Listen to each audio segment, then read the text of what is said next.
வணக்கம். நான் டாக்டர் கமல், ஆஸ்துமாலஜி மற்றும் முதியோர் நல மருத்துவர்.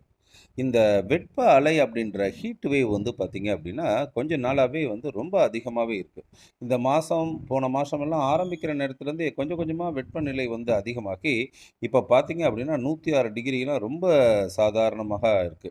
கத்திரி வெயில் முடியிற காலத்துல இருக்கிறோம் நம்ம இப்ப. ஆனாலும் அதோட தாக்கம் வந்து குறைஞ்சதாவே நமக்கு தெரியல. அப்பப்ப சில மழைகள் வருது. அந்த மழை நேரத்துல கூட பார்த்தீங்கன்னா, அந்த காற்றில் உள்ள நீர்ப்பதம் வந்து அதிகமாகி ஒரு வெப்ப இதத்தான் நம்ம வந்து உணர முடியுது. ஸோ இந்த ஹீட் வேவ்லேருந்து நம்மளை பாதுகாக்கிறது ரொம்ப முக்கியம்.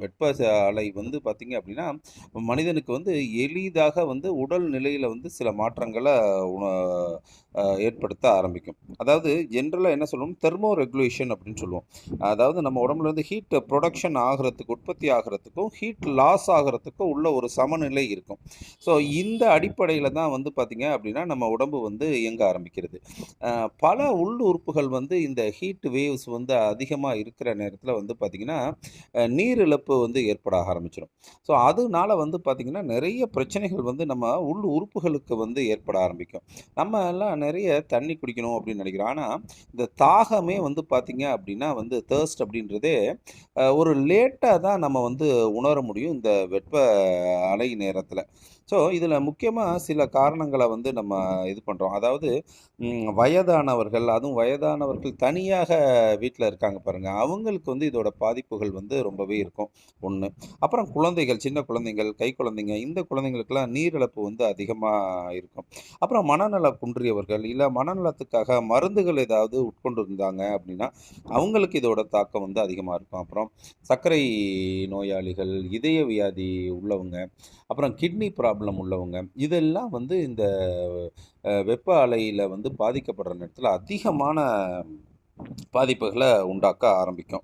ஸோ இதை வந்து பார்த்திங்க அப்படின்னா பல நிலையில் வந்து நம்ம வந்து ப்ரிவென்ட் பண்ணலாம். ஸோ யாருக்கு அந்த ரிஸ்க்கு இருக்குது அப்படின்றத ஃபஸ்ட்டு தெரிஞ்சுக்கிட்டு இந்த நேரத்தில் வந்து நம்ம நிறைய வந்து பாதுகாப்பு நடவடிக்கைகளை எடுத்துக்கணும். அதாவது நம்ம வந்து வெளியில் போகிறோம் அப்படின்னா வந்து அந்த நேரத்தில் கண்டிப்பாக வந்து ஒரு தொப்பி ஒன்று போட்டுக்கிட்டு போகிறது நல்லது. இல்லை அப்படின்னா கொடை பிடித்துக்கிட்டு போகிறது நல்லது ஒன்று. அடுத்தது வந்து ட்ரெஸ்ஸிங். இந்த ட்ரெஸ் பண்ணுற நேரத்தில் பார்த்திங்க அப்படின்னா லைட் கலர் ட்ரெஸ்ஸு, அதுவும் காட்டனில் யூஸ் பண்ணுறது, ரொம்ப டைட்டாக ட்ரெஸ் போடாமல் ரொம்ப கொஞ்சம் லூஸாக போடணும். காற்று வந்து உள்ளே போயிட்டு வர மாதிரி அந்த மாதிரி லூஸான ட்ரெஸ் போடணும். டைரெக்டாக வந்து சன்லைட்டில் எக்ஸ்போஷர் ஆகாமல், அதாவது ஒரு 11 மணிலேருந்து 4:30 மணி வரைக்கும் பார்த்திங்கன்னா அந்த வெப்ப அலை வந்து ரொம்ப அதிகமாக இருக்கும். ஸோ அந்த நேரத்துல எல்லாம் நம்ம அதிகமாக வெளியில் செல்லாமல் போகாமல் டைரக்ட் எக்ஸ்போஷரை வந்து குறைக்கிறது நல்லது. அது மாதிரி தண்ணி குடிக்கிறது வந்து பார்த்திங்கன்னா கொஞ்சம் கொஞ்சமாக நம்ம குடிச்சிக்கிட்டே இருக்கணும். அந்த நாள் முழுக்கவும் குடிச்சிக்கிட்டே இருக்கிற மாதிரி பார்க்கணும். குறைந்தது 3 to 3.5 லிட்டர் வரைக்கும் குடிக்கணும். இது கண்டிப்பாக வந்து பார்த்திங்கன்னா ஒரு கிட்னி வியாதியில் உள்ளவரோ, ஹார்ட் ஃபெயிலியரில் உள்ளவரோ முதல்ல ஜாக்கிரதையாக இருக்கணும். ஏன்னா ஹார்ட் ஃபெயிலியரில், கிட்னி ஃபெயிலியரில் உள்ளவங்களுக்கு அவங்களுக்கு நிர்ணயிக்கம் பண்ணியிருப்பாங்க.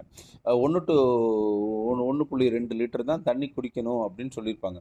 ஸோ அதெல்லாம் வந்து மருத்துவ ஆலோசனை தான் இருக்கணும். ஸோ அவங்களாம் என்ன பண்ணலாம் அப்படின்னா 2 வேளை, காலையில் ஒருக்கா ஈவினிங் ஒருக்கா வந்து நல்லா குளிக்கலாம். அடிக்கடி டவல் பாத் எடுத்துக்கலாம்.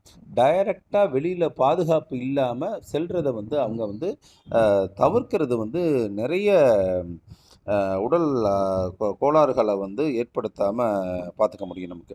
இப்போ இதில் நிறைய இருக்குது. அதாவது இந்த இந்த மாதிரி வர நேரத்தில் வந்து பார்த்திங்கன்னா அரசுமே வந்து நிறைய தடுப்பு முறைகள்லாம் ஏற்படும். அதாவது அதுக்கு ப்ரிவென்ஷன் ஆஸ்பெக்டில் வந்து யூஸ்வலாக அதை எப்படி சொல்லுவோம் அப்படின்னா ப்ரைமார்டியல் ப்ரிவென்ஷன் சொல்லுவோம். அதாவது ப்ரைமார்டியல் ப்ரிவென்ஷனில் வந்து இந்த இந்த மாதிரி இந்த காலத்தில் இப்படி இப்படிலாம் வெப்பச்சலனம் வரணும், அதுக்கு எப்படி நம்மளை தயார்படுத்திக்கிறது அப்படின்றது. ஸோ கிளைமேட் அடாப்டேஷன் பாலிசிஸ் வந்து கவர்மெண்ட் டெவலப் பண்ணலாம். அதே மாதிரி இப்போ இந்த ப்ரிவென்ஷனை வந்து எக்ஸ்போஷரை வந்து ப்ரிவென்ட் பண்ணலாம். அதிகமான வெயிலில் போகிற நேரத்தில் இப்போ பாருங்கள், சில நேரத்தில் சொல்கிறாங்க ஸ்கூல் பிள்ளைங்களுக்கெல்லாம் வந்து அந்த நேரத்தில் வந்து டைமிங்ஸ் மாற்றுறது, லீவ் கொடுக்குறது. அது மாதிரி ஆக்குபேஷன் வேலையை செய்கிறாங்க, இப்போ வந்து கட்டட தொழிலாளிகளாக இருப்பாங்க, டைரெக்டாக சன்லைட்டில் எக்ஸ்போஷர் ஆகிறவங்கெல்லாம் வந்து பார்த்திங்கன்னா அவங்களுக்குலாம் ஷிஃப்ட் பேஸஸ் கொடுக்கணும். கொடுத்துட்டு தண்ணி குடிக்கிறதுக்குன்னே தனி டைம் கொடுத்து ரெகுலராக வந்து அவங்களுக்கு இன்னொன்று அவங்களுக்குலாம் ஷேடிங், அதாவது நிழல் வந்து உள்ள இடமா இருக்கணும். அந்த மாதிரி நிழல் இருக்கிற இடத்துல இருக்கணும். இந்த ஒர்க்கு, ரெஸ்ட்டு, ஒர்க் அந்த மாதிரி அந்த சைக்கிள் வந்து ப்ரிவென்ட் பண்ணி கொடுக்கணும். கண்டிப்பாக தண்ணி குடிக்கணும்னு மேண்டேட்டரி ஹைட்ரேஷன் பாலிசின்னு சொல்லுவோம். அடிக்கடி அவங்கள தண்ணி குடிக்க வச்சு சிறுநீர் நல்லா போகுதா அப்படின்னு பார்க்கணும். அது மாதிரி ரொட்டேஷன் ஷிஃப்ட் பண்ணி அதில் ரெஸ்ட் இருக்கணும். இந்த மாதிரி வந்து இருக்கணும். கண்டிப்பாக வந்து இதில் நிறைய பேர் வந்து இந்த கேஃபின் பொருட்கள், அதாவது காஃபி அடிக்கடி குடிக்கிறது, ஆல்கஹால் அதிகமாக குடிக்கிறது, இது எல்லாம் வந்து பார்த்திங்க அப்படின்னா நிச்சயமாக வந்து நம்மளோட அந்த நான் ஏற்கனவே சொன்ன மாதிரி அந்த தெர்மோ ரெகுலேஷன் சிஸ்டத்தை வந்து அது இது பண்ணி விட்ரும். ஸோ அதனால் பாதிப்புகள் தான் அதிகமாக வரும். ஸோ இந்த மாதிரி மது பழக்கம் உள்ளவங்க, அடிக்கடி காஃபி குடிக்கிற உள்ளவங்கெல்லாம் வந்து இந்த வெப்பச்சலனம் அதிகமாக இருக்கிற நேரத்தை அதை ப்ரிவென்ட் பண்ணிக்கணும்.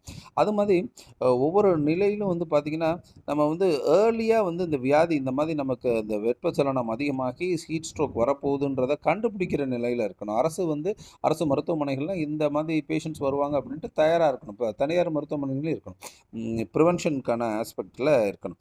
இதோட வியாதியை கண்டுபிடிச்சிட்டோம், இப்போ மயக்கம் வருது, ஒருத்தருக்கு தண்ணி தாகம் எடுக்குது, மயக்கம் வருது, விழுந்துட்டார் அப்படின்னா எப்படி அவரை ப்ரிவென்ட் பண்ணணும் அப்படின்றது எல்லாருக்குமே தெரிஞ்சிருக்கணும். உடனே வந்து பார்த்திங்கன்னா அவருக்கு அவர் பாடி சிஸ்டத்தை வந்து கூல் பண்ணணும். அதாவது அக்குள் பகுதிகள், கழுத்து பகுதிகள் இங்கெல்லாம் வந்து நம்ம ஐஸ் பேக்கு அந்த மாதிரி நீர் சத்தை அந்த மாதிரி இதை வந்து வைக்கணும்.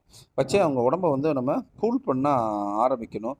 உடனே ஐ ஃபில்ஸ் இந்த மாதிரியெல்லாம் வந்து ஆஸ்பத்திரிக்கு கொண்டு போயிட்டோம் அப்படின்னா உடனே முதலுதவி செய்து உயிரிழப்புகளை வந்து நம்மளால் தடுக்க முடியும். ஸோ இந்த சில அறிகுறிகளை ஏற்று நமக்கு வரக்கூடியது ஹீட் ஸ்ட்ரோக்கா இல்லை ஹீட் வேவின் பாதிப்புகளா அப்படின்றத நம்ம தெரிஞ்சு செயல்பட்டோம் அப்படின்னா கண்டிப்பாக வந்து உயிரிழப்புகளையோ இதனால் வரக்கூடிய அசௌகரியங்களையோ நம்மளால் தவிர்க்க முடியும்.